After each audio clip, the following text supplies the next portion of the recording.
우리 요한일서 1장에 있는 말씀을 함께 보겠습니다. 요한일서 1장 1절부터 있는 말씀입니다. 태초부터 있는 생명의 말씀에 관하여는 우리가 들은 바요, 눈으로 본 바요, 주목하고 우리 손으로 만진 바라. 이 생명이 나타내신 바 된지라. 이 영원한 생명을 우리가 보았고 증거하여 너희에게 전하노니 너는 아버지와 함께 계시다가 우리에게 나타내신 바 된 자니라. 자, 그 다음에 6절.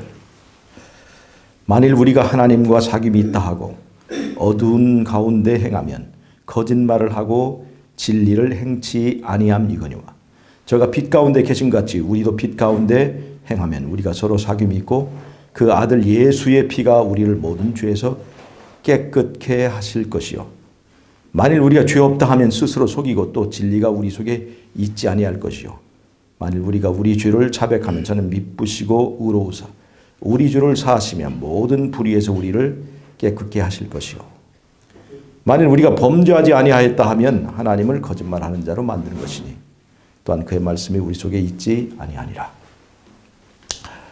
오늘 요한일서 1장을 근거로 우리가 말씀을 나누도록 하겠습니다. 여러분 혹시 그 밀양이라고 하는 영화를 보신 분이 계신지 모르겠지만 밀양이라고 하는 영화가 굉장히 반기독교적인 정서를 가진 그런 영화예요. 그 내용이 뭐냐면 한 아이를 가진 엄마가 가정이 이제 깨어지고 그 아들인지 딸인지를 제가 기억이 안 납니다만 한 아이를 데리고 이제 밀양으로 이제 서울에 살다가 내려오게 돼요. 그런데 그 아이가 어떤 남자에 의해서 납치됩니다. 납치돼요.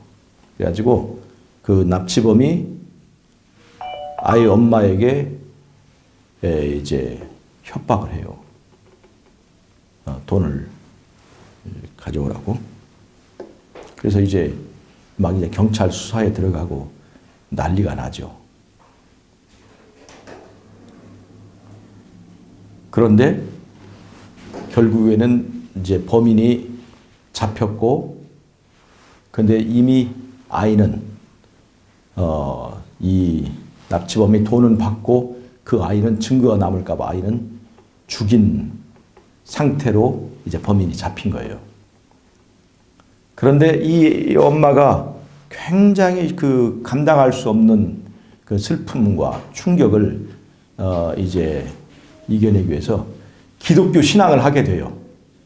예수님을 믿는 교회에 들어가게 된다고요. 그래서 이제 교회에서 막 이제 열성 신자가 됐어요. 열성 신자가 됐어요. 그런데 그 목사님이 가르치는 거예요. 원수를 사랑하라고. 원수를 사랑하라고. 그래서 이제 예수님을 믿고 이제 살기로 했기 때문에 원수를 사랑하려고 자기 아이를 납치해서 죽인 그 납치범을 면회를 가요. 용서를 해주려고, 원수를 사랑하려고. 그래서 이제 이 납치범하고 면회를 합니다. 이게 아주 그 밀양이라는 영화에서 아주 그 정말 결정적인 장면인데 그 이제 아이 엄마가 그 납치범을 면회를 해요. 그래가지고 그 엄마가 내가 예수님을 믿고 당신을 용서하러 왔다. 그렇게 얘기를 했어요. 그랬더니 이 납치범이 하는 말이 제가 이미 이 교도소 안에서 예수님을 받아들이고 제가 예수님을 영접했습니다. 그러면서 하는 말이 물론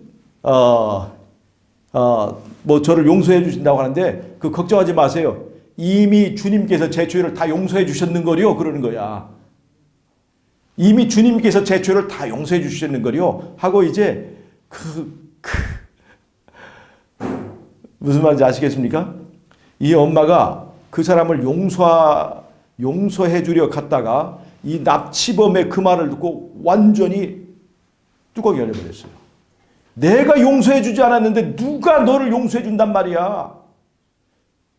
하고 이 아이 엄마가 완전히 거기서 기독교 신앙에 대한 완전 혐오를 갖게 되어버린 거예요. 그리고 이제 이 사람이 그 기독교 신자만 되면 타락시키는 일을 하는 거예요. 기독교란 종교에 굉장한 모순을 거기에 지적한 겁니다. 납치범이 말이에요. 납치범 그 피해자 엄마한테 걱정 마세요. 제 죄는 이미 다 주님께서 용서해 주셨습니다. 여러분 이거 얼마나 뻔뻔스럽지 않습니까? 뻔뻔해요, 안 뻔뻔해요? 이것이 바로 은혜에 대한 왜곡이라는 것입니다. 얼마 전에 한강에서 두 아들을 죽여가지고 한강에 빠뜨려버린 범인에 대한 인터뷰가 있었습니다. 아버지 잡혔어요. 생활고에 이제 낙담한 나머지 그 아들 둘을 죽여가지고 한강에 던져버렸습니다. 기자가 물었습니다. 왜 아들들을 다 죽여서 한강에 버렸습니까? 먹고 살기가 힘들어서 어쩔 수 없었습니다. 그 기자가 물었어요. 그럼 당신은 왜 죽지 않았습니까? 이 사람이 하는 말이 저는 기독교인인데 자살하는 것은 죄이기 때문에 저는 죽지 않았습니다.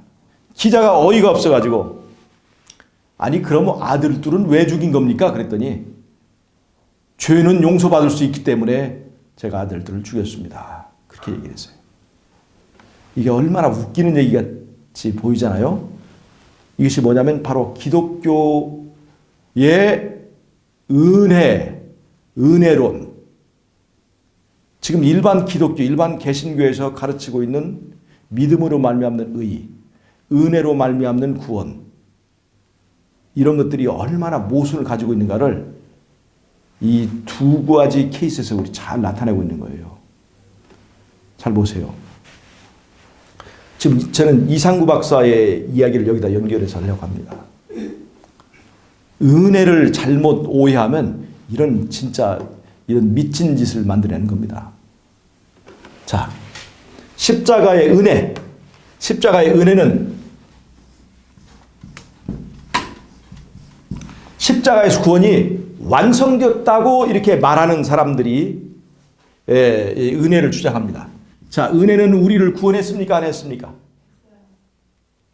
그 믿기만 하면 우리의 구원은 확정이 됩니까? 안 됩니까? 십자가가 완성됐기 때문에 믿기만 하면 그걸로 완성이 되는 거예요. 그러면 구원이 완성됐으면 구원이 완성된 사람들의 삶에 죄가 있으면 됩니까? 안 됩니까? 완성된 사람들의 삶에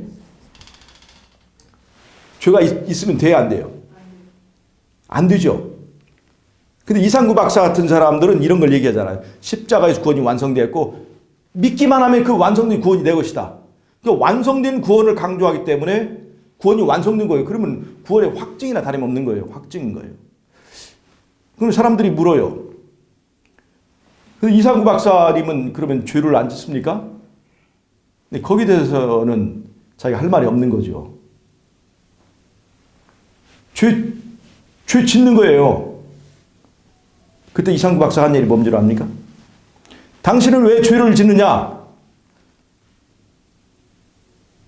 이미 구원받다 주장하면서 왜 죄를 짓느냐 할 때 이상구 박사가 말한 그 해결 방법이 뭐냐면 나를 보지 말고 예수님을 봐야죠. 그렇게 얘기했어요. 자, 무슨 말이에요? 제가 밀양하고 한번 연결해 보세요. 나는 죄를 지어요. 구원을 받았다고 주장하면서 죄를 짓는단 말이에요. 그럼 당신은 왜 죄를 짓냐 하면 아이고 나를 보지 말고 예수님을 봐야죠. 이렇게 얘기해요. 그러면 예수님은 용서해 주시고 나는 계속 죄를 짓고 이제 이 두 가지 이중적인 역할이 있는 거예요. 예수님은 용서해 주실 뿐이고 나는 죄를 지을 뿐이고 구원이 완성됐다는 사람에게서 나타나는 이 죄에 대한 죄를 죄라고 인정하지 않는 거야. 똑같은 거예요. 자, 내가 죄를 짓고 있는데 나는 이미 용서가 받은 거예요, 안 받은 거예요? 이미 용서 받은 거예요, 안 받은 거예요? 이 구원론에 의하면 나는 죄를 짓고 있지만 이미 십자가에서 과거의 죄를 뿐만 아니라 현재의 죄, 미래까지 다 용서해 주셨으니까 나는 지금 용서 받은 거예요, 안 받은 거예요? 죄가 있다는 거예요, 죄가 없다는 거예요? 죄를 지으면서도 나는 죄가 없다고 뻔뻔스럽게 주장하는 그 이론이 바로 이게 은혜를 빙자해서 하는 이론이라는 것입니다. 여러분, 밀양이라는 영화에서 그 범인이 말이에요. 그 아이를, 초등학교 학생 아이를 잔인하게 죽여가지고 테이프로 입도 봉하고 다 해서 죽인 그 죄인이 말이에요. 나는 예수를 영접받았기 때문에 당신이 나를 용서할 필요가 없다. 이미 나는 용서받았는 거리요. 그렇게 하고 웃는단 말이에요. 이미 나는 용서받았는 거리요. 정말로 용서받았고 주님께 용서를 받고 은혜를 받은 사람이라면 그런 태도를 가져야 됩니까? 정말로 은혜를 체험하고 십자가를 바라본 사람은 죄를 미워해야 됩니다. 죄를 미워하게 돼 있어요. 죄와 분리되기를 원하는 것입니다. 죄를 미워하는 것이 뭐예요? 죄를 미워하고 죄로부터 분리되기를 원하는 그것을 우리가 뭐라고 부릅니까? 그것이 바로 회개인 거예요. 회개. 여러분, 밀양의 그 범인이 해야 될 태도가 뭐예요? 정말로 죄를 용서받았기 때문에 한 사람은 나는 이제 죄를 용서받았기 때문에 당신의 용서가 필요 없어. 그렇게 말하는 그런 뻔뻔스러운 태도가 아니라 그 죄가 너무나 미운 거예요. 전에는 그것을 변명도 하고 했지만 이제 용서를 받고 은혜를 받고 보니까 그 죄가 너무나 미워서 그 피해 엄마 앞에 얼굴을 들 수가 없고 정말로 나를 죽여도 할 말이 없다고 말하는 겸손한 태도가 나왔어야지. 그 죄를 변명하지 않고 그 죄를 인정하고 내가 정말 죄인이다라고 하는 것을 인정하는 사람이 돼야지. 어떻게 은혜를 빙자해서 나는 이미 용서받았는데 당신이 나한테 용서할 필요가 없다라고 말할 그런 짓을 할 수는 없다는 거죠. 여러분, 잘 보세요. 하늘에서부터 전쟁이 시작됐습니다. 그 전쟁의 내용이 뭐예요? 사단은 예수님의 왕의 자리를 원했습니다. 근데 예수님을 힘으로는 이길 수가 없었어요. 그래서 예수님의 말씀으로 통치를 하시기 때문에, 즉 율법으로 통치하시는 예수님의 율법을 공격했습니다. 율법은 진리인데 그 진리를 공격하는 방법은 거짓말입니다. 율법을 지킬 수 없다. 율법을 지키면 자유가 박탈된다. 그래서 예수님의 통치로 인해서 우리는 낙원에 사는 것이 아니라 자유 없는 노예로 사는 것이다. 이렇게 공격을 했어요. 그 핵심에는 율법이 있었습니다. 그래서 사단은 하늘에서부터 불순종 운동을 벌였습니다. 그리고 그것은 율법은 폐지해야 되고 또 변개되어야 된다. 우리의 자유를 위해서.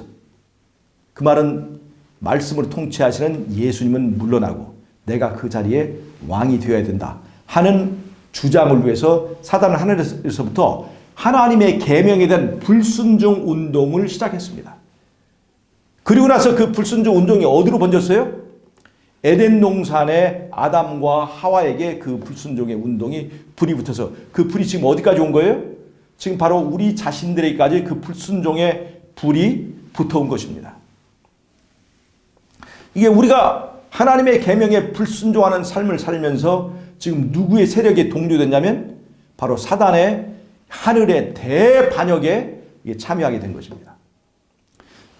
아담과 하와를 불순종 그 운동에 동참하게 만든 이 사단은 그 후에 하나님께서 이스라엘이라고 하는 이 민족을 택해서 불순종하는 세상에서 하나님의 계명에 순종하는 나라를 만들었습니다. 그 이스라엘에 율법을 주어서 그 율법에 순종하는 나라를 세웠습니다. 온 세상이 하나님의 율법에 불순종하는 사단의 선동에 빠져 있었을 때 하나님의 계명에 순종하는 소수의 사람이 있었는데 그것이 바로 이스라엘이었어요. 근데 그 이스라엘을 어떻게 타락시켰습니까? 그 율법을 사람의 힘으로 율법을 지킬 수 있다. 그래서 예수님이라고 하는 구세주 없이 이제 사람의 힘으로 율법을 지키려니까 율법이 지켜집니까? 안 지켜집니까? 율법에 자유가 있어요? 없어요? 사람의 힘으로 율법을 지키려고 하니까 율법이 자유를 줍니까? 아니면 억압을 합니까? 자유를 주는 것이 아니라 우리를 굉장히 억압하는 그런 법이 된 거예요. 율법에 대한 아주 적대감이 생기게 만들었어요. 즉 예수님이라고 하는 구세주의 은혜를 힘입지 않고 율법을 지키려고 하는 율법주의를 이 사단은 만들어가지고 율법을 미워하게 만들었습니다. 사단의 공격이에요. 율법에 대한 혐오감을, 율법주의자들을 만들어가지고 율법에 대한 혐오감을 만들어내가지고 그 다음에 이제 예수님께서 십자가에 돌아가신 다음에는 그 십자가의 은혜를 빙자해서 율법주의자를 반대하는 것이 아니라 율법을 공격하게 만들었습니다. 여러분, 율법과 율법주의자는 우리가 구별해야 됩니다. 율법은 좋은 것입니까? 나쁜 것입니까? 좋은 거죠. 그럼 율법주의자는 좋은 거예요? 나쁜 거예요? 율법주의자는 나쁜 겁니다. 그러나 율법은 죄가 없습니다. 그러니까 자기 힘으로 율법을 지키려는 것은 잘못된 거예요. 그러나 율법의 잘못은 없습니다. 그런 믿음, 그것을 그 율법주의자를 폐하는 이 믿음으로 말미암는 의는 어떻게 해야 되는 거예요? 믿고 이제 불순종해야 됩니까? 믿고 순종해야 됩니까? 율법이 잘못된 것은 아니에요. 율법주의자가 잘못된 거예요. 그러면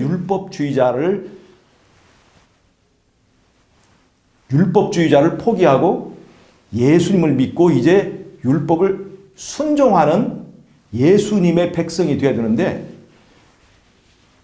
사단은 십자가를 빙자해서 율법을 폐지하는 신학을 만들었습니다. 십자가의 은혜를 왜곡해가지고 십자가에서 구원이 완성되었기 때문에 믿기만 하면 우리의 구원은 확정이고 그 다음에 죄를 짓든지 안 믿든지 율법을 지키든지 안 믿든지 그것은 아무런 상관이 없다라고 하는 주장을 내세우는 거예요. 심지어 우리 재림교환의 이상구 박사 같은 이들도 이미 우리가 십자가로 구원을 얻었기 때문에 현재 죄를 지어도 내가 죄를 짓고 있어도 내 죄는 이미 예수님께서 다 해결해 주셨다라고 믿는 죄에 대한 진정한 회개와 자백을 부정하는 이론을 세웠어요. 즉 재림교환에서 지금 나오고 있는 이상구 박사의 그런 구원론은 한마디로 재림교입한 밀양입니다. 밀양. 은혜를 왜곡시킨 거예요.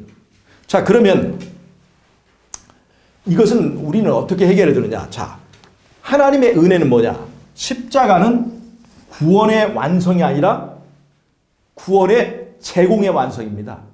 구원의 제공. 구원의 제공의 완성이에요. 구원의 제공의 완성이기 때문에 아직도 죄가 끝났어요? 안 끝났어요? 십자가에서 만약에 구원이 끝났다면 이 세상에 죄가 있어서는 안 되는 거예요.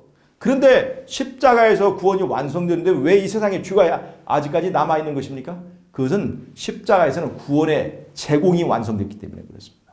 하나님은 예수님 안에서 구원을 얻기에 필요한 모든 공로와 하나님 나라를 세우기 위한 모든 요소들을 다 완성하시고 구원을 예수님 안에 담아서 예수님을 우리에게 선물로 제시하셨습니다. 그것이 바로 요한복음 3장 16절입니다. 하나님이 세상을 이처럼 사랑하사 뭐를 주셨어요? 독생자를 주신 거예요. 구원을 주신 것이 아니라 예수님을 주신 거예요. 구원은 어디에 있는 거예요? 예수님 안에 들어있는 내용물인 거예요. 자, 그러면 구원의 제공이 있으면 그 다음에 뭐가 있어야 돼요? 구원의 취득이 있어야 되는 거예요. 구원의 취득. 그 구원의 취득이 우리에게 필요한 거예요. 그 누가 하는 거예요? 구원의 취득은. 자, 예수님은 너 가져라. 이 하나님이 누구든지 가질 수 있도록 독생자를 주셨죠. 그러면 구원의 취득은 누가 하는 겁니까? 어디에 달려있어요? 내게 달려있네요. 내가 선택하는 겁니다. 그래 구원을 취득하는 것, 예수님을 받아들이는 것, 그것을 뭐라 하는 거예요? 요한복음 1장 12절 한번 읽어보세요. 요한복음 1장 12절. 요한복음 1장 12절. 영접하는 자 곧 그 이름을 믿는 자, 자는 예. 하나님의 자녀가 되는 권세를 자, 받았으니 영접하는 것, 그 이름을 믿는 것, 즉 믿는 것은 곧 영접하는 거다 이 말이에요. 즉 영접하는 것이 믿는 거예요. 예수님을 영접하는 것, 즉 예수님을 영접하는 것, 그것이 믿음이고 그 믿음을 가진 자에게 하나님의 자녀라고 하는 칭호를 준다 이 말이에요. 자, 그러면 구원의 완성은 구원의 제공에서 이루어집니까? 구원의 취득에서 이루어집니까? 구원의 취득에서 이루어지는 거예요. 그러면 십자가에서 구원이 완성되었습니까? 아직 내 개인의 구원은 완성되지 않은 단계에 있습니까? 내 개인의 구원은 완성된 단계에 있습니까? 완성되지 않은 단계에 있습니까? 완성되지 않았어요. 왜요? 내가 아직 예수님을 영접하는 일을 완성하지 않았기 때문에 그래요. 그러면 내가 왜 침례받고 예수님을 믿기를 선택했을 때 왜 내 구원이 확정되지 않고 오늘 또 이렇게 유동적인가? 완성되지 않는가? 그것은 하나님께서 우리에게 신중하게 고려할 수 있도록 은혜의 시간을 주셨기 때문에 그래요. 선택을 위한 은혜의 시간. 그래서 이 믿음이라고 하는 것은 은혜의 시간 동안에 유동적입니다. 변동될 수 있어요.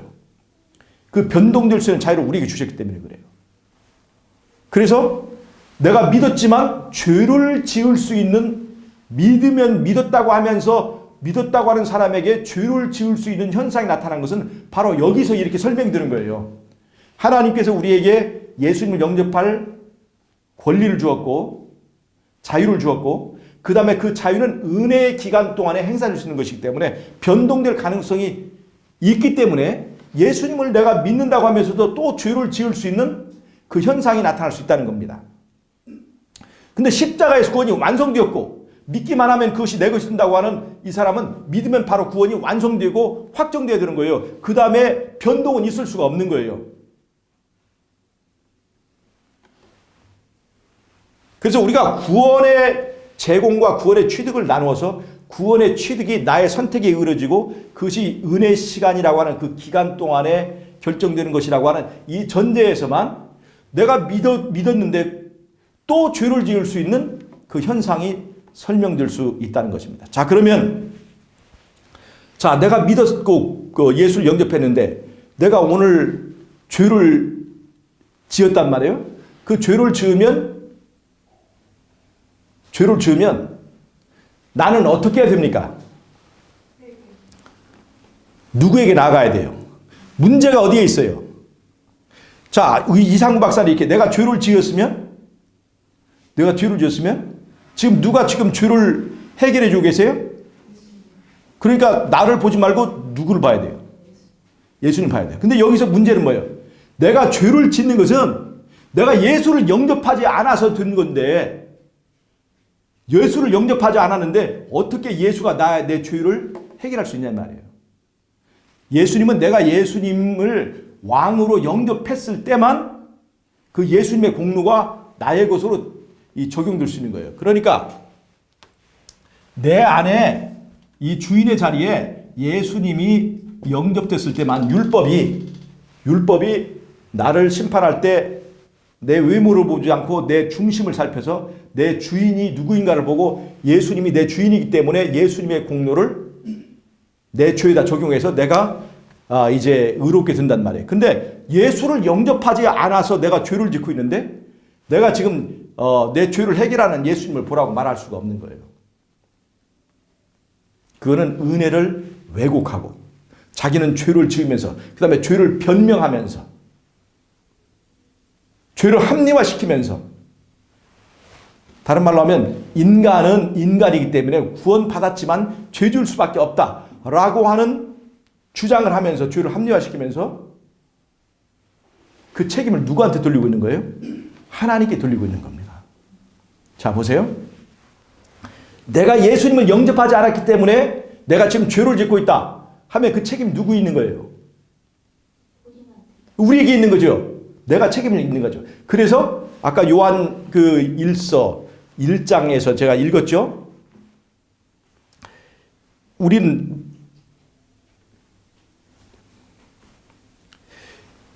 우리가 죄 없다 하면 거짓말하는 자라고 그랬죠. 죄가 누구 죄예요? 우리 죄인 거예요. 내가 죄를 지은 거예요. 그러면 내가 지금 해야 될 일은 뭐예요? 내가 죄인인 것을 인정하고 내가 아직 구원받지 못했다는 것을 인정하고 누구에게 다시 달려가야 되는 거예요? 아직 은혜의 기간이 있을 때 다시 예수님께 나아가서 십자가의 은혜를 더 받아야 되는 겁니다. 자, 여러분, 구원의 조건에 회개가 들어갑니까? 안 들어갑니까? 회개. 구원의 조건에 회개가 들어갑니까? 안 들어갑니까? 구원의 조건에 회개가 들어갑니까? 안 들어갑니까? 저 뒤에 있는 집사님. 예? 들어가요? 안 들어가요? 집사님. 그럼 이상구 박사는 뭐라고 얘기해요? 회개가 구원의 조건에 들어가지 않는다고 얘기하는 거예요. 근데 여러분 잘 보세요. 구원의 조건에 회개가 들어갈까 안 들어갈까? 23 집사님 어떻게 생각하세요? 회개가 들어가야 안 들어가요? 박종 집사님은? 조건이라는 말은 좀 어폐가 있고요. 은혜도 주시고 하나님 능력이고 회개도 하나님 능력이기 때문에 잘 보세요. 주시는 거지. 잘 보세요. 구원의 제공과 구원의 취득을 지금 나눠서 보는 이 구조에서 말이에요. 구원의 제공은 내가 회개해서 구원을 제공한 겁니까? 내가 믿었기 때문에 그 구원을 제공한 거예요? 구원의 제공의 차원에서는 회개도 조건이 아니고 믿음도 조건도 아니에요. 무슨 말 아시겠어요? 내가 영접해야 구원을 제공해 주는 게 아니에요. 내가 율법을 지켜야 구원을 제공해 주는 게 아니에요. 내 율법을 지키든지 안 지키든지 순종했든지 불순종했든지 회개했든지 회개 안 했든지 믿든지 안 믿든지 구원의 제공은 일방적으로 주는 겁니다. 하나님의 사랑이 큰 거예요, 안 큰 거예요? 이것이 십자가에서 완성된 거예요. 구원의 제공에는 회개가 조건이 아닙니다. 그런데 구원의 취득에는 회개가 반드시 조건이 되는 거예요. 잘 보세요. 내가 십자가의 예수님을 바라봤습니다. 전에는 내가 왕인 것처럼 하고 살았어요. 그런데 십자가에서 벌거벗은 우리의 왕을 봅니다. 나를 위해서 자기의 모든 목숨을 바치고 아버지 하나님은 자신의 독생자마저도 나를 구원하기 위해서 다 희생해버리는 하나님의 은혜를 봤단 말이에요. 이 십자가의 사랑에 접한 사람만이 뭐를 하게 되냐면 죄를 미워하게 됩니다. 죄가 뭐처럼 미워져요? 뱀처럼 미워지는 거예요. 그것이 바로 창세기 3장 15절에서 하나님이 여자와 뱀이 원수 되겠다는 말이 이루어지는 거예요. 죄가 싫어지는 거예요. 죄가. 사람이 뱀을 보면 징그러운 것처럼 이제는 죄가 미워지는 거예요. 죄가 미워지는 사람은 죄를 버리고 싶을까요? 안 버리고 싶을까요? 정말로 죄를 버리고 싶은 거예요. 죄와 분리되고 싶은 거예요. 죄를 미워하고 죄를 버리고 싶은 것, 이것을 다른 말로 뭐라고 합니까? 이게 바로 회개인 거예요. 죄를 미워하고 죄를 버리고 싶고 주께로 돌아가고 싶은 것, 이것이 바로 회개란 말이에요. 잘 보세요. 왜 하나님은 그 독생자의 피로 나의 죄를 다 없애주실까요? 그것은 내가 정말 죄를 미워하고 죄를 버리고 싶고 내가 죄를 더 이상 짓고 싶지 않고 싶은 그런 강렬한 마음이 있기 때문에 그 죄를 없애버린 것입니다. 도말해버린 거예요.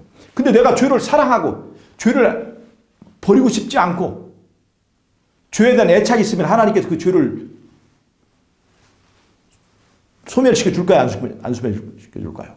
내가 좋아하는 것을, 내가 절대로 버리지 않은 것을, 내가 포기하지 않은 것을 하나님이 그것을 소멸시키지 않습니다.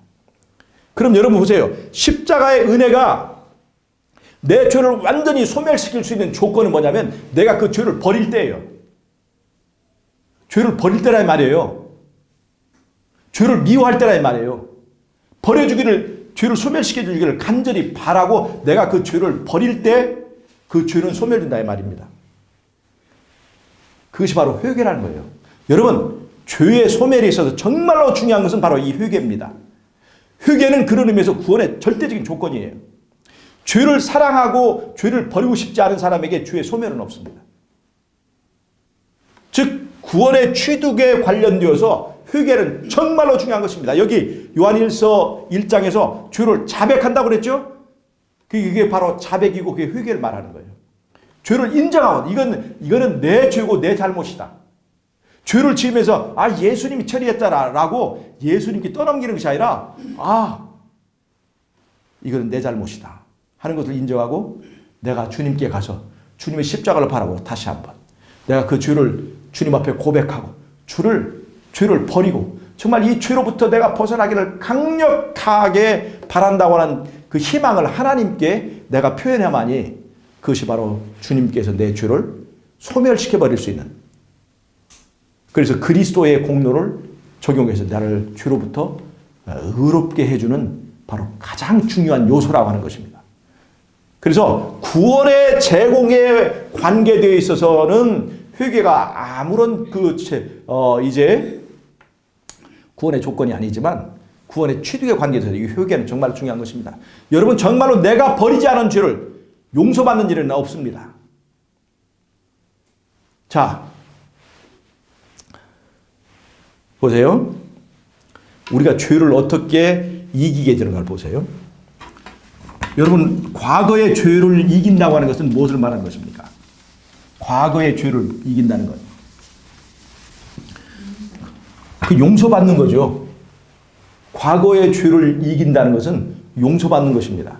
내가 과거에 어떤 죄를 지었다 할지라도 예수를 영접하면 내 주인인 예수님을 보고 과거의 죄가 죄값을 치르고 용서를 받는 거예요. 그러면 현재의 죄를 이긴다는 것은 죄를 짓지만, 내가 죄를 짓지만 예수님이 지금 하늘에서 내 죄를 처리하고 있기 때문에 죄를 짓지만 내가 의롭게 된다는 것입니까? 아니면 죄를 짓지 않는 상태에 이른다는 것입니까? 죄를 이긴다는 것은. 현재의 죄를 이긴다는 것은 주의 유혹이 있고 이 세상에 이제 쾌락이 나를 유혹해서 불순종의 그 세력에 나를 끌어들인다 할지라도 내가 십자가의 은혜를 힘입고 우리 예수님이 나를 위해서 이 모든 것을 희생해 주시는 진짜 우리의 왕이시구나 하고 이제는 나는 불순종하던 사람이 이제는 순종의 사람으로 돌아가서 이제는 죄를 안 짓는 상태에 이르는 것이 이것이 죄를 이기는 것이지, 죄를 지으면서 지금 예수님을 바라보고 내가 문제가 아니라 예수님이 하는 일이 중요하기 때문에 나는 의롭다라고 주장하는 그것이 죄를 이기는 것이 아니라는 겁니다. 자, 보세요. 내가 현재 죄를 지으면서 의롭다고 하는 것을 주장하게 되면 이렇게 금방 읽었던 요한 1서에서 죄 없다 하는 자는 누구를 거짓말하는 자로 만드는 거다? 하나님을 거짓말하는 자로 만드는 거예요.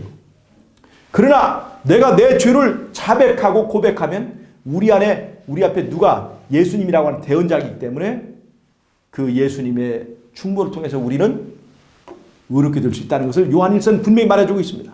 자, 왜 요한 1서라고 하는 이 책이 있는가를 여러분 아셔야 됩니다. 사단은 은혜를 빙자해서 은혜를 왜곡해서 죄 지으면서 구원받는다고 하는, 죄로부터 구원이 아니라 죄 가운데서 구원받는 이 가짜 이 복음을 전할 것을 분명히 알았기 때문에 십자가에서 은혜를 마련했을 뿐만 아니라 그것을 왜곡하고 그것을 악용하지 못하도록 하나님께서 요한을 통해서 요한복음과 요한 1서를 쓰셨습니다.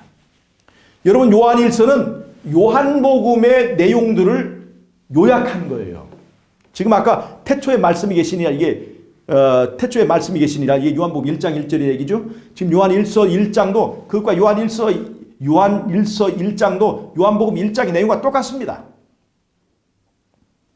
그걸 정리했는데 뭐라고 그러냐면 자 보세요. 6절에 만일 우리가 하나님과 사귐이 있다 하고 어두운 가운데 행하며 거짓말한 자라 그랬어요.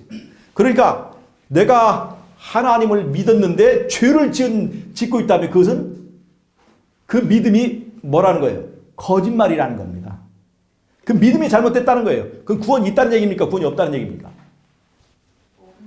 그 상태에서 확정되고 구원이 없는 거예요. 그 상태에서 해야 될 일은 구원을 주장할 것이 아니라 구원받기 위해 다시 어디로 돌아가야 돼요? 다시 십자가로 돌아가야 되는 거예요. 그 상태에서 구원을 주장하지 말라 이거예요. 하나님과 사귐이 있다 하고 죄 가운데 거하면 거짓말하는 자라고 바로 요한 1서가 얘기하고 있습니다. 이 요한 1서는 제가 금방 말씀드린 대로 이 요한 1서는 은혜를 왜곡해서 죄 가운데 있으면서 구원을 주장하는 사람들이 나올까 봐서 그것을 완전히 차단하는 것이 바로 요한 1서의 내용입니다. 6절 다시 한번 봅니다. 만일 우리가 하나님과 사귐이 있다 하고 어두운 가운데 행하면 거짓말을 하고 진리를 행치 아니함이거니와 빛 가운데 행하는 것처럼 하나님이 빛 가운데 행하는 것처럼 우리도 빛 가운데 행하면 우리가 서로 사귐이 있다는 것을 그때서야 인정하는 것이다. 그렇게 얘기를 했어요. 요한일서 2장을 보면 3절 우리가 그의 계명을 지키면 이로써 우리가 저를 아는 줄로 할 것이요 저를 아노라 하고 그의 계명을 지키지 아니하는 자는 거짓말하는 자의 진리가 그 속에 있지 아니라 저를 아노라 하고 그의 계명을 지키지 않는 자는 거짓말하는 자라는 거예요. 그 믿음이라고 하는 게 거짓말이라는 거예요. 이것이 바로 요한일서에서 계속 1장, 2장, 3장, 4장, 5장 이 요한일서 5장에까지 전부 다 이 얘기가 계속해서 이어지고 있습니다. 심지어 요한일서 5장에 보면 자 보세요. 요한일서 5장 2절을 보면 우리가 하나님을 사랑하고 그의 계명들을 지킬 때 이로써 우리가 하나님의 자녀 사랑하는 줄 아느니라. 3절 하나님을 사랑하는 것은 이것이니 우리가 그의 계명들을 지키는 것이라. 그의 계명들은 무거운 것이 아니로다. 그랬으니까 잘 보세요. 하나님을 사랑하는 자는 그의 계명을 지키는 것이지. 즉 구원 얻은 자는 그의 계명들을 지키는 것이지. 구원 얻었다고 하면서 구원이 완성됐다 하면서 죄 가운데 거하는 것은 그건 거짓말하는 자라고 하는 것을 분명히 얘기해 주고 있습니다. 그의 계명은 쉬운 거다 어려운 거다? 잘 보세요. 그의 계명은 쉬운 거다 어려운 거다? 이 쉬운 것은 사람에게 쉽다는 것입니까? 예수님에게 쉽다는 것입니까? 잘 보세요. 가나안 거인들이 힘이 셉니까? 이스라엘 사람들이 힘이 세는 겁니까? 가나안 거인들이 힘이 셉니다. 그러니까 가나안 전쟁, 가나안 거인들과 싸우는 것이 쉽다. 그것은 어려운 일이 아니고 쉬운 거다라고 하는 것은 이스라엘 사람들에게 쉽다는 것입니까? 하나님에게 쉽다는 것입니까? 하나님에게 쉽다는 거예요. 여기 보세요. 그의 계명들은 무거운 것이 아닙니다. 이건 누구에게 쉬운 거예요? 하나님에게 쉽기 때문에 예수님에게 쉬운 것이기 때문에 예수님을 개인의 구주로 영접한 사람에게는 그것이 쉬운 일입니다. 그러나 예수님 없이 행하는 사람들에게는 이것이 불가능한 일이죠. 예수를 영접하는 사람에게는 쉬운 일입니까? 어려운 일입니까? 예수를 영접한 사람에게 쉬운 일이에요. 그러니까 지킬 수 있다는 거예요? 지킬 수 없다는 거예요? 만약에 지키지 못한다면 문제는 뭐가 있는 거예요? 예수가 없다는 거예요. 예수가 없다는 거. 지키지 못하면서 나는 예수를 안다 하고 나는 예수를 믿는다 하고 나는 구원 얻다 하는 거 그건 전부 다 뭐라는 겁니까? 요한 1서는 그걸 분명히 거짓말이라고 얘기하고 있는 거예요. 하나님께서 은혜를 왜곡해서 이상구 박사 같은 그런 이 거짓 선자들이 나올 줄 알고 있었습니다. 지금 개신교의 편만한 편만한 이 구원론이 바로 이거예요. 아까 제가 말한 대로 미량의 이론이 바로 이 개신교에서 말하는 이 구원론이 그렇게 되어 있습니다. 구원론이. 그 구원론이 그런 것들을 만들어내는 그런 괴물들을 만들어내는 겁니다. 미량의 엄마 용서해 주려고 왔는데 아이고 용서 그 필요 없어요. 이미 다 저희 용서 받았는 거리요. 이게 정말 이런 어처구니 없는 악마를 만드는 것입니다. 이 구원론이. 자,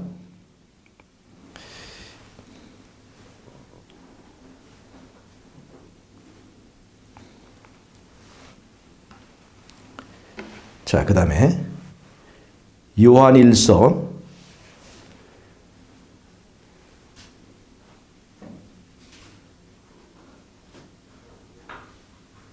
4장 보겠습니다. 요한일서 4장 9절 보겠습니다. 하나님께서 난 자마다 죄를 짓지 아니하나니, 하나님께서 난 자마다 죄를 짓는다고 그랬어요? 안 짓는다고 그랬어요? 그럼 내가 죄를 짓는다면 하나님께 난 거예요? 안 난 거예요? 그 상태가 고장이 난 거예요. 내가 지금 죄를 짓는다면 내가 지금 은혜의 시간 동안에 베드로처럼 예수님을 바라보는 대신에 뭘 바라봤다는 거예요? 파도를 바라봤다는 겁니다. 그래서 빠져가고 있는 거예요. 그러니까 하나님께 난 자는 죄를 짓지 아니하나니 이는 하나님의 씨가 그의 속에 거하며 저도 범죄치 못하는 것은 하나님께로서 났습니다. 즉 하나님께로 나면 지가 죄를 지으려고 해도 죄를 질 수 있다 없다. 하나님께로 났으면 죄를 짓고 싶어도 못 짓는다 이 말이에요. 이 요한일서는 분명하게 1장부터 5장까지 이 내용을 반복해서 얘기하고 있습니다. 믿노라 하고 아노라 하고 십자가에서 구원을 받았다고 그렇게 주장을 하면서 아직도 죄 가운데 있는 자는 그건 다 거짓말하는 자고 그것이 예수님께 이 땅에 오실 때 너희가 인자의 날에 믿음을 보겠느냐 그게 다 구원받지 못할 가짜 믿음이라는 것을 얘기해 주고 있습니다. 그래서 여러분 거짓 선자를 믿어서는 안 됩니다. 말세에 가까울수록 제일 많이 등장하는 게 뭐예요? 거짓 선지자예요. 거짓 선지자. 이 교회 안에도 그런 거짓 선자들이 나타나는 거예요. 여러분 마지막 때에 우리는 일요일 협력이 있고 짐승의 우상이 세워지고 이제 짐승의 표를 강요할 때 우리는 어떤 싸움을 싸우느냐? 하나님의 계명에 순종하자. 이 순종의 이 세력에 속한 사람들과 하나님의 계명을 변개하고 그 변개하는 나를 신성시하는 그래서 일요일 협령은 불순종을 상징하는 그래서 불순종의 세력이 그걸로 하나로 통일됩니다. 그래서 불순종의 세력이 가인의 아벨을 죽인 것처럼 이 불순종의 세력이 이 순종의 세력을 극히 핍박하는 일이 바로 마지막 때에 일어날 성도들의 환난이라고 하는 것입니다. 이 순종하지 않아도 구원받는다. 순종하지 않은 동안도 우리는 그리스도의 은혜로 다 구원받았다라고 말하는 이 이론이 바로 거짓 선자의 이론이라고 하는 것을 여러분 잘 이해를 하셔야 됩니다. 여러분 그러면 우리는 어떻게 해야 될까요? 우리는 자주 예수님께로부터 떨어져 나옵니까? 안 나옵니까? 내가 죄를 짓는 것은 죄가 땡기기 때문에 그런 거예요. 죄가 땡겨서 그런 거예요. 이 죄가 땡기는 이 현상을 극복하지 못하면 우리는 마지막 때 서지 못합니다. 죄가 심히 미워지는 상태에 도달하지 않으면 마지막 때 굉장히 강력한 유혹과 핍박이 올 때 그걸 견디지 못한다는 겁니다. 여러분 지금 제가 돈을 100만 원을 줄 테니까 이 뱀 한 마리를 목에다가 이게 감을 수 있냐고 물어보면 감을 수 있겠습니까? 감을 수 있겠어요? 2324님?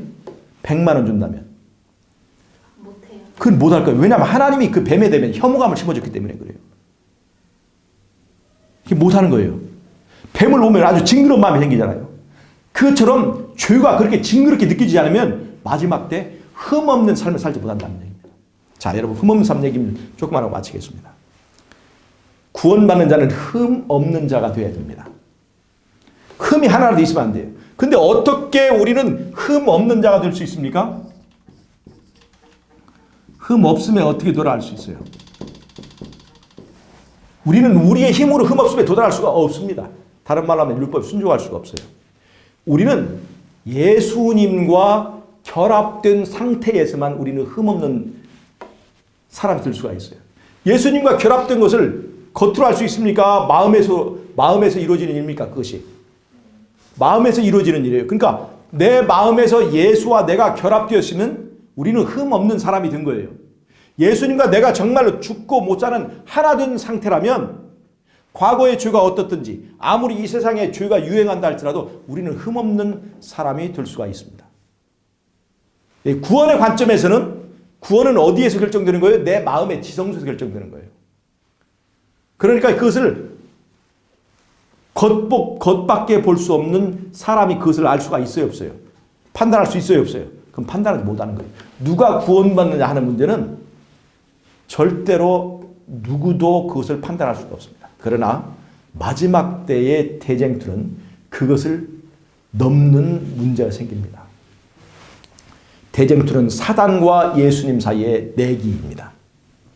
정말로 하나님의 말씀을 하나님이 좋아서 흠없는 삶을 살 수 있느냐 없느냐. 마치 욥을 두고 내 종 욥처럼 정직하고 순전한 사람을 보았느냐라고 예수님과 사단이 내기를 거는 것처럼 마지막 때에 정말로 예수님을 사랑해서 예수님과 같이 그 입에 거짓이 없고 흠없는 삶을 사는 사람들이 있겠느냐. 예수님은 하나님의 아들이기 때문에 그렇지만 예수님 아닌 사람들이 그 일을 할 수 있겠느냐라고 하는 것에 대한 내기가 마지막 때에 걸려지고 그 내기와 관련된 사람들이 바로 14만 4천이기 때문에 예수님이 그 14만 4천을 제시할 수 있느냐 없느냐는 마지막 때의 중요한 관점이 되는 거예요. 그런데 그 14만 4천은 그 입에 거짓이 없고 흠이 없는 것인데 그것을 누구도 인정해야 돼요. 내기의 당사자인 마귀도 그것을 인정해야만 예수님이 이길 수 있는 거예요. 예수님만 알 수 있는 흠없음이 아니라 마귀도 인정해야 되는 거예요. 내기의 당사자인 마귀도 사단도 인정하는 흠없음의 상태에 도달한 사람들이 바로 14만 4천이라는 거예요.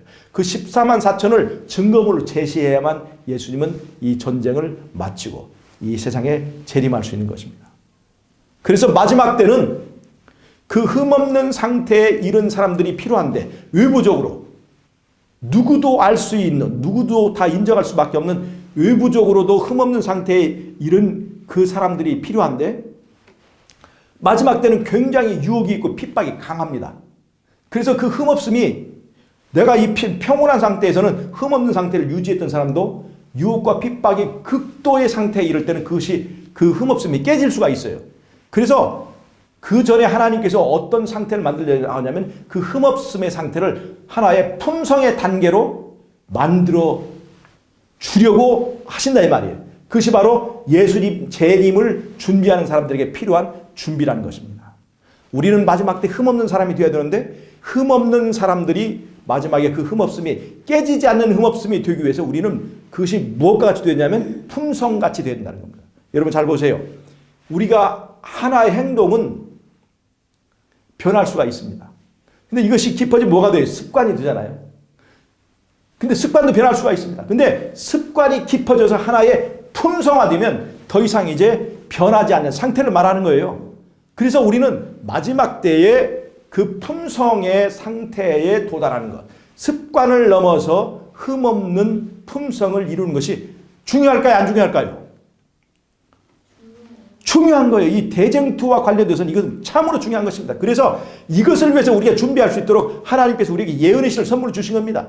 예언의 신을 통해서 시골 생활을 하라. 그 다음에 음식물 기별을 이 음식물 개혁을 하라. 그 다음에 여러 가지 교육이며 이런 여러 가지 것들을 우리에게 주신 것은 그러한 것을 통해서 이런 품성을 단련하고 내가 은혜의 시간 동안에 그것을 준비할 수 있도록 변하지 않는 사람이 될 수 있도록 우리를 준비하기 위하여 이런 기별들을 주신 거예요. 예언의 신의 말씀은요. 지금 음식물 기별, 고기 먹어야 구원받습니까? 그거 아니잖아요. 고기 먹는 사람과 고기 먹지 않은 사람, 어떤 때 보면 고기 먹는 사람들이 품성이 사람이 더 좋을 수도 있어요. 그것은 구원과 아무 상관이 없는 거예요. 고기 먹는 문제는. 예수를 영접하는 것만이 이제 구원의 조건이죠. 그러나 마지막 때에 거대한 대쟁투가 이 세상에 붙어가지고 사단의 세계 우리를 핍박하고 우리를 유혹하는 그 단계에서 우리가 매매권 없이 병원에도 못 가고 차도 못 타고 내가 아주 극도로 어려움 가운데 빠질 때 그때 내가 믿음을 지킬 수 있게 하기 위하여 이 기별들을 주셨다는 겁니다. 그래서 거짓 선지자들마다 하는 것은 뭐냐면 이 예언의 신을 폐하는 겁니다. 예언의 기별들을 그것을 고기 먹으면 구원받느냐 시골 내려가면 구원받느냐 라고 하는 어리석은 주장으로 그런 기별들을 무시하는 겁니다. 근데 이러한 기별들은 지금의 현재도 중요하지만 마지막 때 정말 대쟁투가 본격적으로 붙었을 때를 위해서 우리에게 주신 기별이라고 하는 걸 생각하시고 여러분들 아무리 바빠도 우리의 삶은 성경과 예언의 신에 기초해야 됩니다. 성경과 예언의 신을 읽고 그 말씀대로 실천한 삶을 지금 살아야 되는 거예요.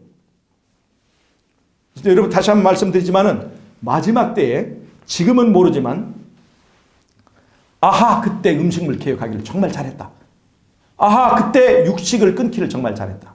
아하 그때 시골 생활하고 내가 이렇게 준비하기를 정말 잘했다라고 그때 무릎을 탁 칠 때가 올 거예요. 그 전까지는 이 사람들은 뭐냐면 어리석은 처녀들이라고 부름을 받는 거예요. 여러분 10처녀가 있었죠? 10처녀가 있었죠. 한 사람 5명은 기름을 준비했고 5명은 기름을 여분의 기름이 없었습니다. 근데 여분의 기름이 없다고 해서 등불이 꺼져요, 안 꺼져요? 여분의 기름이 없어도 등잔에 기름이 있기 때문에 어느 정도의 이 등불은 유지될 수가 있는 거예요. 그런데 문제 생긴 거죠. 신랑이 자기들이 생각했던 것보다 약간 늦어진 거예요. 원래는 왔어야 되는 거예요. 원래는 여분의 기름이 없었어도 견딜 수 있는 그 시간에 신랑이 왔더라면 아무런 문제가 없는 거예요. 그때는 말이에요. 만약 그렇게 됐더라면 기름을 준비하지 않은 그 처녀들이 지혜로운 여자가 됐을 겁니다. 여분의 기름을 가지고 불편하게 가지고 다니는 사람들이 어리석은 처녀가 됐을 거예요. 5처녀가. 그런데 마지막 때의 상황은 10처녀들이 예상했던 것과 다르게 돌아갔다는 거예요.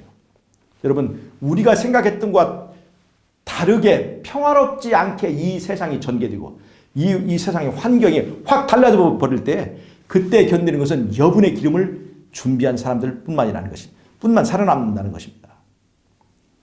그 사람들이 그래서 하나님께서 지혜로운 5처녀라고 하는 사람들은 그 전에까지는 정말로 이 세상에 극단적이고 어리석은 5처녀라고 하는 사람들의 놀림을 받고 살아야 된다는 것입니다. 여러분 예수님의 재림이 심히 가까울 때 우리는 성경과 예언에 돌아가서 준비하는 저와 여러분이 되시길 바라면서 오늘의 말씀을 마치도록 하겠습니다. 기도하고 마치겠습니다. 하나님 우리 아버지 주님의 재림이 가까운 때 우리는 정말로 여분의 기름을 준비하는 진짜 하나님의 백성 될 수 있도록 도와주옵소서. 우리가 세상에서 조롱받고 세상에서 참으로 극단적이고 세상에서 참으로 어리석은 사람이라고 손가락질을 당할지라도 주님께서 우리를 지혜로운 5처녀라고 여겨주시기만을 바라고 믿음으로 오늘 하루도 준비하는 우리 모두 될 수 있도록 축복해 주시기를 예수님의 이름으로 기도합니다.